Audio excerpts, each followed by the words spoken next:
Welcome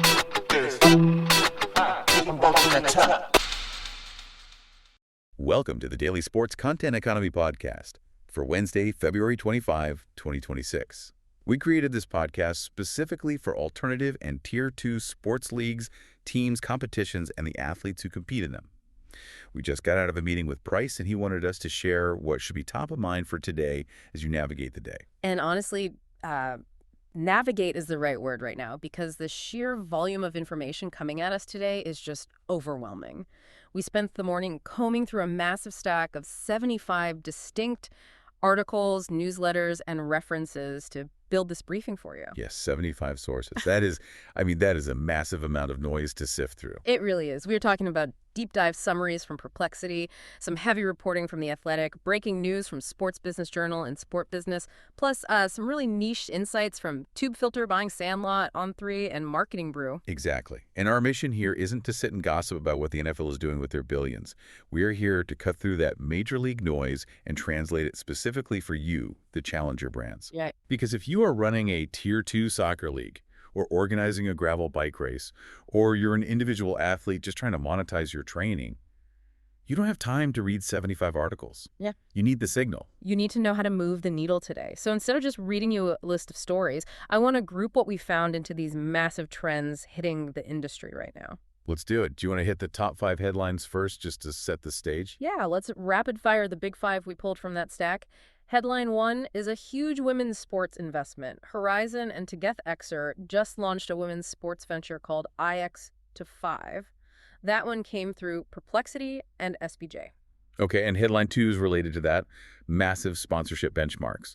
Also from Perplexity and SBJ, the NWSL expansion team in Atlanta just signed a record front-of-kit deal with Aflac.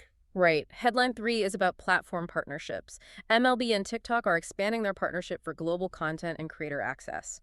We cross-referenced that one across Perplexity, Tube Filter, and Yahoo Sports. And headline 4 is the tech innovation piece. This one from Perplexity and Forbes.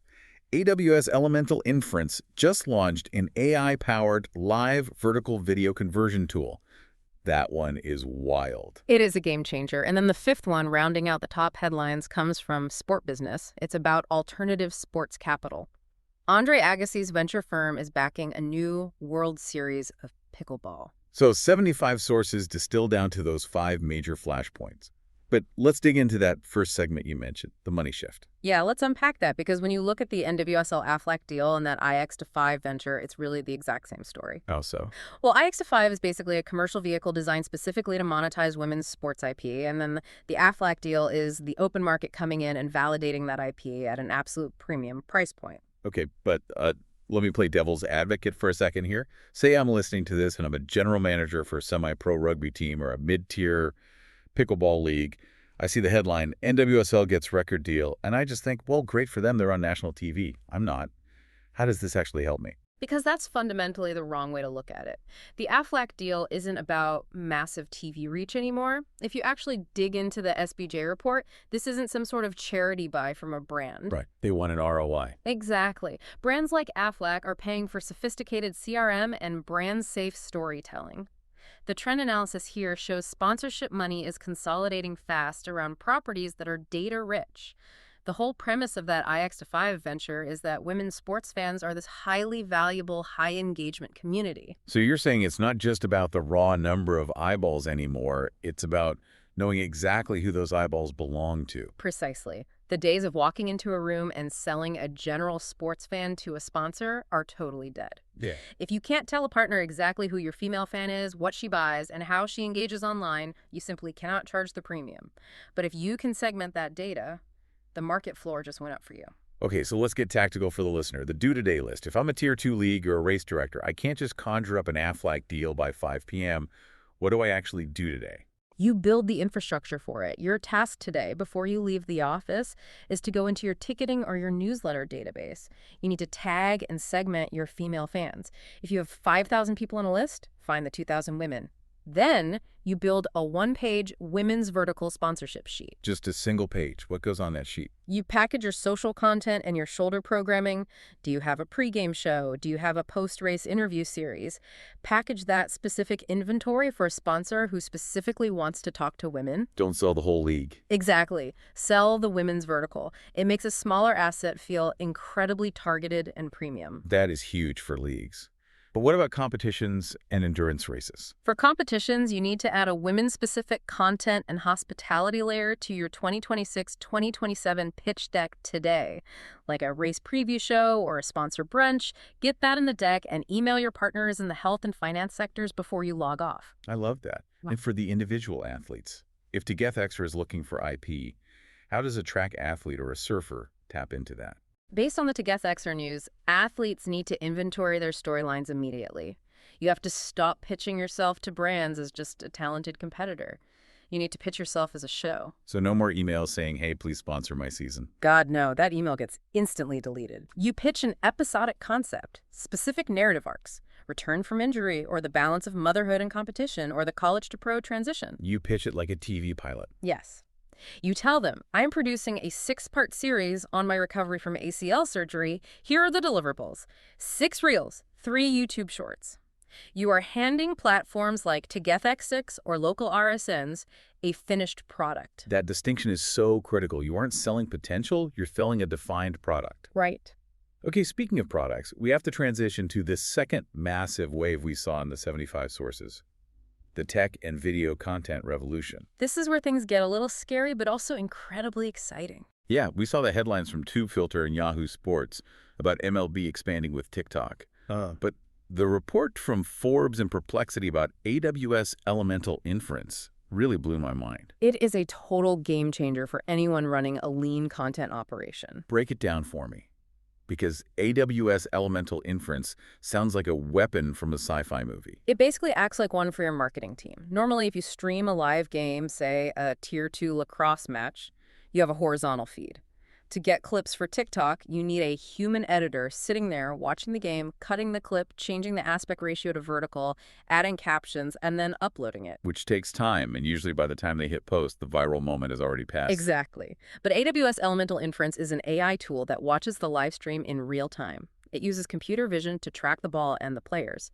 But the crazy part is it also analyzes the audio levels to detect emotional peaks. Wait, it listens to the crowd. It listens for the crowd roaring or the announcer screaming, and when it finds that peak, it automatically crops the video to vertical, keeps the action perfectly centered, and spits out a ready-to-post clip in 6 to 8 seconds. 6 to 8 seconds. So before the player's even done celebrating, the clip is ready for TikTok. Yes. And if you are a Tier 2 league that can't afford a massive editing room, this is how you punch above your weight class. But look, let's look at the stats we pulled from Perplexity and TubeFilter. Is vertical video really that mandatory? Completely mandatory. Vertical video isn't a nice-to-have anymore. It is the primary discovery engine. TubeFilter highlighted this microdrama trend. TikTok actually reported that 59% of sports viewers find the platform content more entertaining than the actual games. Let me repeat that because that is staggering. 59% prefer the TikTok clips to watching the live broadcast. Yes. People want short, serialized narratives. MLB understands this perfectly. Their TikTok posts grew nearly 60% year over year. They are just feeding that vertical beast constantly. And there's huge money there. Perplexity noted YouTube paid creators over $100 billion between 2021 and 2025. Exactly. So the do today for leagues and teams is obvious. You need to call your streaming partners today. Ask them about automated clipping. If they do not have an AI solution like AWS Elemental Inference to deliver vertical clips in 6 to 8 seconds, you are falling completely behind. And what's the play for competitions? For races and competitions, create a Content Week package. Send invites to 3 to 5 micro creators offering them VIP access course recon, pit access, in exchange for live vertical coverage. Get them to do the clipping for you. Smart. Now, what about the athletes? They don't have enterprise AWS accounts. No, but they have smartphones.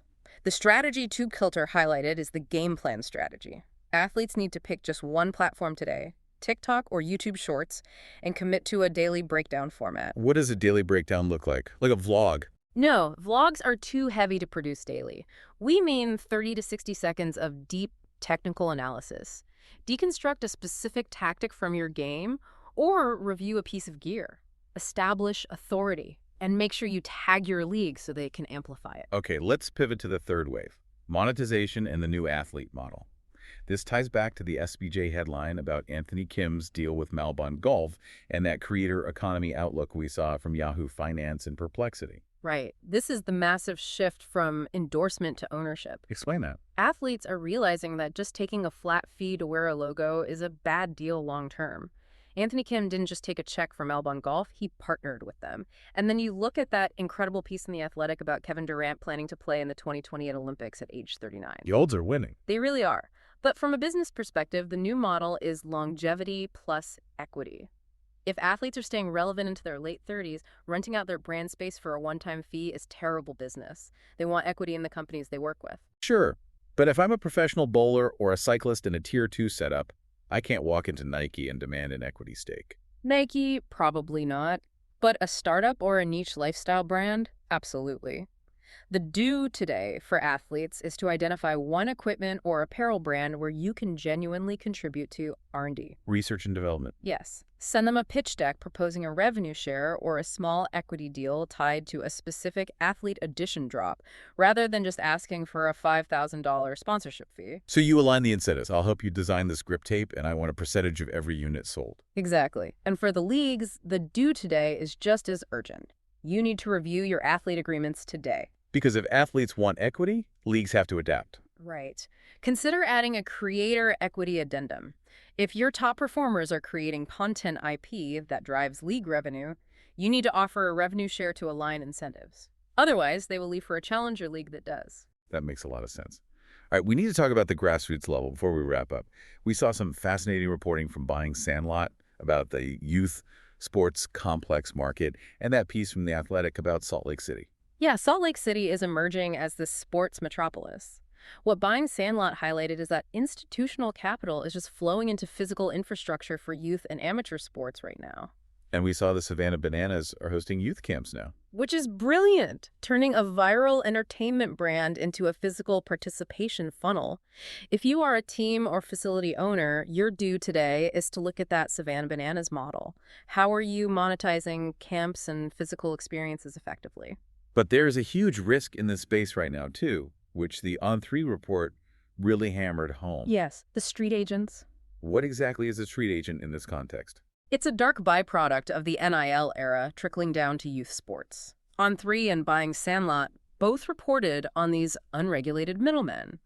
They are approaching young athletes and their families, promising brand deals and taking advantage of them because the Tier 2 and youth space is still the Wild West.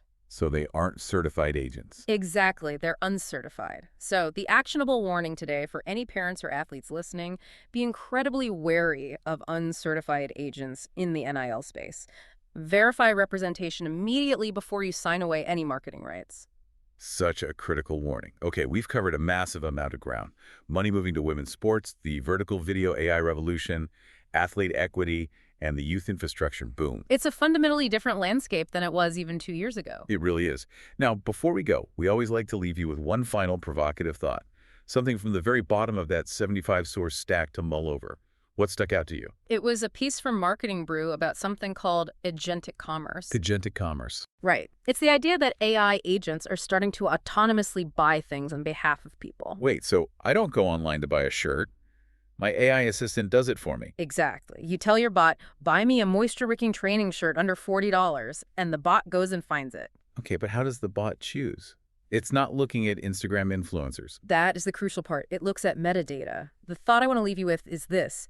If an AI is shopping for your fans, is your merchandise data structured so a bot can actually find it? Oh, wow. Yeah. If your online store's backend is a mess and your products aren't tagged perfectly for machine reading, the bot won't even see you. You are invisible to the future of commerce. That is terrifying, but it's a huge opportunity to get ahead. Well, on that slightly dystopian note, we're going to wrap up this deep dive. Get your metadata in order. Thanks for listening to the Daily Sports Content Economy. Go execute on those due today items, and we'll talk to you tomorrow. Thanks for listening to this edition of the Daily Sports Content Economy podcast. If you're ready to build your content media empire, we should probably talk. Visit rootgroupmarketing.com. Thanks for watching. and listening.